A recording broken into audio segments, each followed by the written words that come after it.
So I was out on my smoke break and I heard a peeping coming from the bush, and I found this little guy inside of a PVC pipe, kind of trapped upside down.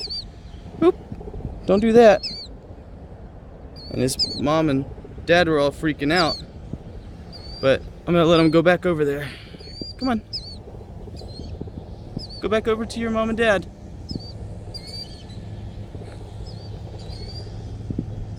There you guys go. You need to take better care of them.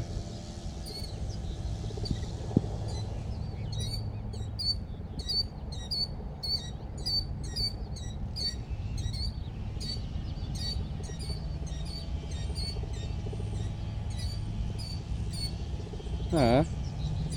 It's inside. Wow, that was like one of the coolest things that's ever happened to me.